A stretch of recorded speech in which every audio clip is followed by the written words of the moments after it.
Hi, ഞാൻ നിങ്ങളുടെ സ്വന്തം സോളമൻ ഇടാട്ട്.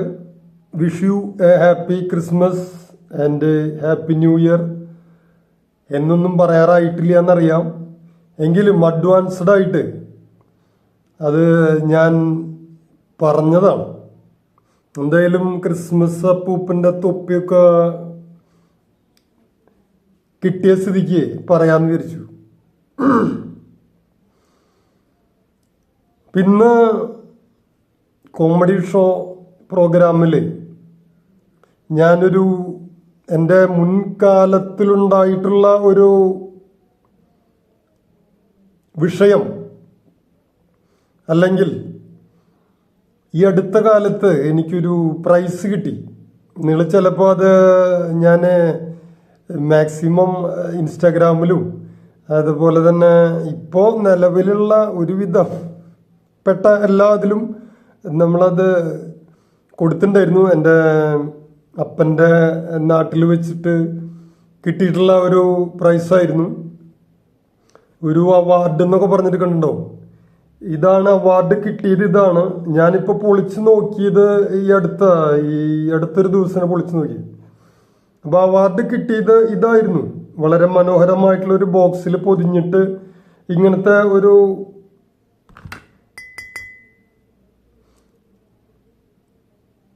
നല്ലൊരു മനോഹരമായിട്ടുള്ളൊരു ഗ്ലാസ്.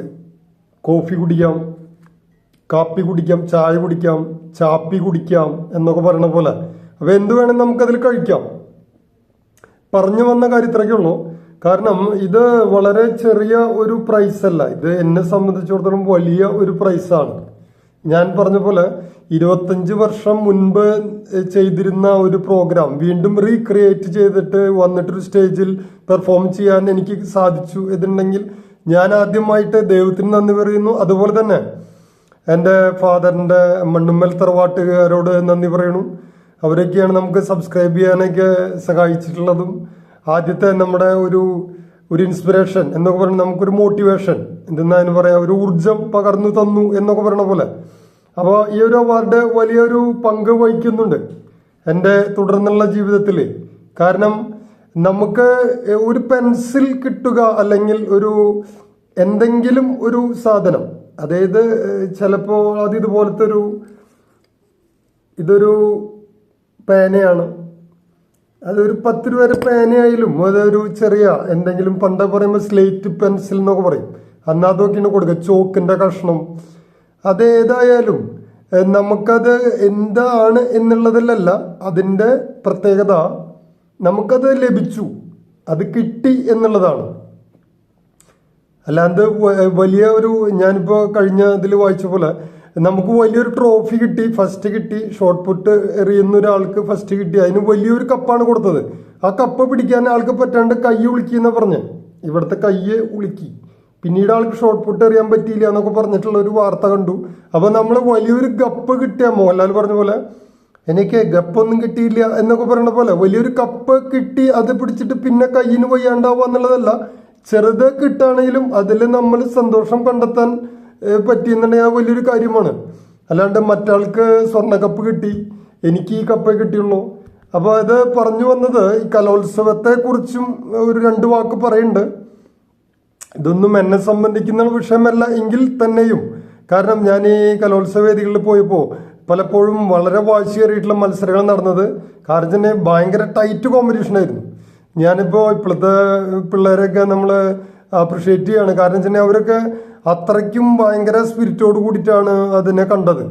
അത് കാണുക മാത്രമല്ല, അവരുടെ മാതാപിതാക്കളായാലും എല്ലാ കാലഘട്ടത്തിലുള്ള പോലെ തന്നെ അവർ സ്റ്റേജിന് പിന്നിൽ വന്നിട്ട്, അല്ലെങ്കിൽ ഇപ്പോൾ അതിന് മാർക്കിട്ടത് ശരിയായില്ല, അല്ലെങ്കിൽ കിട്ടിയില്ല, പരിഭവങ്ങൾ അതെല്ലാവർക്കും ഉണ്ടാവും. ഞാനും പലപ്പോഴും പ്രോഗ്രാമിന് പോകുന്നത് എനിക്ക് ഫസ്റ്റ് കിട്ടണം എന്ന് വിചാരിച്ചിട്ടാണ്, അല്ലെങ്കിൽ എന്നെ ശ്രദ്ധിക്കണം, എൻ്റെ പ്രോഗ്രാം കാണണം, അങ്ങനെ വലിയ സംഭവമാണ് എന്നൊക്കെ വിചാരിച്ചിട്ടാണ് എല്ലാവരും പോണേ. അപ്പോൾ എല്ലാവർക്കും പ്രൈസ് കിട്ടി എന്ന് വരില്ല. എ ഗ്രേഡ് ഉണ്ടാവാം, ചിലപ്പോൾ ഫസ്റ്റ് പ്രൈസ്, അങ്ങനെയൊക്കെയാണ് ഗ്രേഡുകൾ തിരിച്ചിട്ട്. അല്ലെങ്കിൽ ചിലപ്പോൾ സ്റ്റേറ്റിലേക്ക് മത്സരിക്കാൻ ചിലപ്പോൾ വളരെ ഒരാൾക്ക് പറ്റുള്ളൂ, ചിലപ്പോൾ എ ഗ്രേഡുള്ള വേറൊരാൾക്കും കൂടി അവസരം കിട്ടിയേക്കാം. അപ്പോൾ അവിടെ കണ്ടിട്ടുള്ള പരിഭവങ്ങൾ, പരാതികൾ, അത് പാരൻസ് തന്നെ അതിനെ മുൻകൈ എടുത്തിട്ട് വരുമ്പോൾ ഈ ജഡ്ജസ് അതിനിരിക്കുന്നുണ്ട്. അവർ ഇപ്പോൾ പലപ്പോഴും പല വാർത്തകളൊക്കെ കേൾക്കുമ്പോൾ നമുക്കൊരു ഒരു ഇത് തോന്നുന്നുണ്ടെങ്കിലും അവർക്കും ഒരു പരിധിയുണ്ട് എന്ന് പറയുന്നു. കാരണം നമുക്ക് എല്ലാം തികഞ്ഞവരാരുമില്ല. പക്ഷേ കുറച്ചുകൂടി നന്നാക്കിയ രീതിയിൽ ചെയ്യാമായിരുന്നു. ഇനി എന്തായാലും സ്റ്റേറ്റ് മത്സരങ്ങൾ വരുന്നുണ്ട്. അപ്പോൾ എന്തായാലും എല്ലാവരും ആ ടീം സ്പിരിറ്റോട് കൂടി തന്നെ. അപ്പം ഞാനിത് പറഞ്ഞു ഇത്രയ്ക്കുള്ളൂ.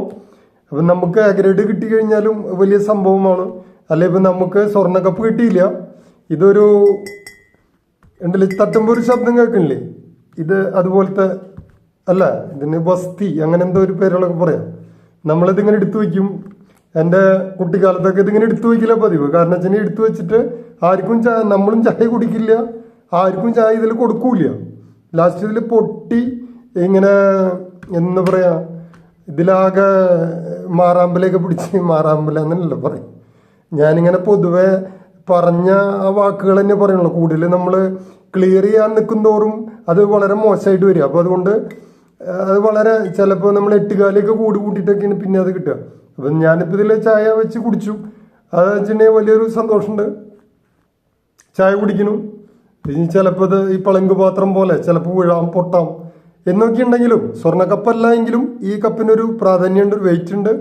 അതുപോലെ ഇന്നത്തെ ഈ പ്രോഗ്രാമിൽ ശബ്ദങ്ങളൊന്നും അങ്ങനെ എടുക്കാൻ തോന്നിക്കണില്ല. പിന്നെ എന്തായാലും ഇത്ര നാളായിട്ടൊന്നും സംസാരിച്ചിട്ടില്ല. അപ്പം അതുകൊണ്ട് ഈ ഒരു കാര്യത്തെക്കുറിച്ച് 2 വാക്ക് പറയാൻ വേണ്ടിയിട്ട് വന്നതാണ്.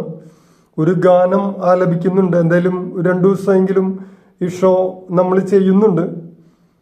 പലരും ഞാൻ നേരത്തെ പറഞ്ഞ പോലെ തന്നെ ആ പ്രോഗ്രാം നമ്മൾ കണ്ടിന്യൂ ചെയ്യുന്നുണ്ട്. പലരും പറയണം നിനക്ക് കൂട്ടാൻ വെച്ചാലും മതി, എല്ലാത്തിനും ഒരാളുള്ളൂ. അപ്പം ഞാൻ പറയണ വീട്ടുകാർ അമ്മ പറയണ പോലെ എനിക്ക് 2 കൈ തന്നെ ഉള്ളൂ എന്ന് പറയും. നമ്മൾ ഈ 2 കൈ കൊണ്ടും വേണം നമ്മൾ എന്തെങ്കിലുമൊക്കെ ചെയ്യാമെന്ന് പറഞ്ഞ പോലെ. അപ്പോൾ പറ്റാവുന്ന വിധത്തിൽ നമ്മൾ കാര്യങ്ങളായിട്ട് മുന്നോട്ട് പോകുന്നുണ്ട്. ഡയലോഗിനും നമ്മൾ പിന്നിലല്ല, അത്യാവശ്യം കുഴപ്പമില്ലാത്ത രീതിയിലൊക്കെ മുന്നോട്ട് പോകുന്നുണ്ട്. എന്തായാലും ഒരു 2 ശബ്ദം ഞാൻ എടുക്കാൻ ശ്രമിക്കുന്നുണ്ട്. കോമഡി സ്റ്റാർ എന്ന് പറഞ്ഞിട്ട് അല്ലെങ്കിൽ കോമഡി ഷോ എന്ന് പറഞ്ഞിട്ട് ഈ ക്രിസ്മസിലൊന്നും ചെയ്തില്ലെങ്കിൽ അത് ശരിയാവില്ല. അതൊരു ലാലു അലക്സിൻ്റെ ഒരു ശബ്ദം, ശ്രീ ലാലു അലക്സ്. അതായത് ഇന്നും 60 വയസ്സായാലും 65 വയസ്സായാലും എന്നും നിത്യ ഹരിത നായകനായിട്ട് നിൽക്കുന്ന ചുള്ളൻ. പല ഇപ്പോൾ പണ്ടൊക്കെ സീരിയസും അതുപോലെ തന്നെ ഭയങ്കര എന്തെന്ന് പറയാ, നമ്മുടെ സീരിയസ് ആയിരുന്ന ആള് ഇന്ന് കോമഡി ആയിട്ട് ചെയ്യുന്നു. അദ്ദേഹത്തിൻ്റെ ശബ്ദം.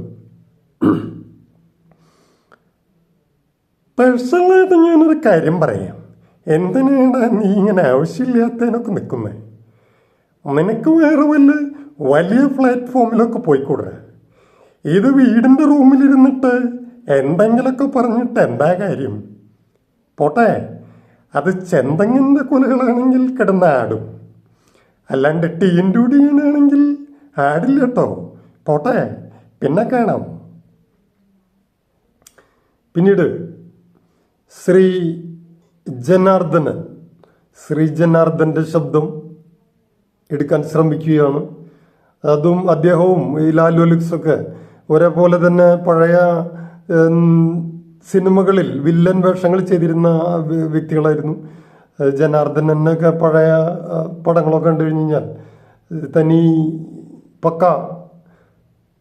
ഇന്ന് അദ്ദേഹം കോമഡി, അല്ലെങ്കിൽ അദ്ദേഹം ഉണ്ടെങ്കിൽ ഒന്നിൽ രാഷ്ട്രീയക്കാരൻ, ഒരു മിനിസ്റ്ററെങ്കിലും ആയിരിക്കും എന്ന് പറയാം, അല്ലെങ്കിൽ തനി കോമഡി ആയിരിക്കും. ഒരു മിനിസ്റ്റർ എല്ലാം കൈകാര്യം ചെയ്യാവുന്ന പറ്റുന്ന ഒരാളാണ്. അദ്ദേഹത്തിൻ്റെ ശബ്ദം എടുക്കാൻ ശ്രമിക്കുന്നു. എൻ്റെ കർത്താവ്, തന്നെ കൊണ്ട് ഞാൻ തോറ്റു. എന്താണോ തനിക്ക് നോക്കൊന്ന് നോക്കിയിട്ടും കണ്ടിട്ടും ചെയ്താൽ പോലെ. എൻ്റെ എന്തോ തന്നെ കൊണ്ട് ഞാൻ തോറ്റടോ. ഓട്ടെ, പിന്നെ കാണാം. ആ ശബ്ദം കുറച്ചും കൂടിയും ഒരു ഘനഗംഭീരമായിട്ടുള്ള ശബ്ദമായിട്ടാണ് പറഞ്ഞത്. എന്തോ എന്താ തൻ്റെ പേര്, തന്നോട് പറഞ്ഞിട്ട് എന്താണോ കാര്യം? അങ്ങനത്തെ ഒരു പ്രത്യേക ശബ്ദമാണ്. ഒന്നുകൂടിയും സ്പീഡിൽ ഇങ്ങനെ കുറേ കാര്യങ്ങൾ പറയുമ്പോൾ അതെടുക്കാനുള്ള ഒരു ബുദ്ധിമുട്ടെന്ന് പറയാൻ പാടില്ല. അപ്പോൾ ഒരു ഗാനം അല്ലെങ്കിൽ ഗാനങ്ങളായിട്ട് ക്രിസ്മസിൻ്റെ പുതുവത്സരത്തിൻ്റെയും ആശംസകൾ നേരുന്നു. ഗാനങ്ങളായിട്ട് എന്നെ വീണ്ടും കാണാവുന്നതാണ്. അപ്പോൾ ഓക്കെ, താങ്ക് യു.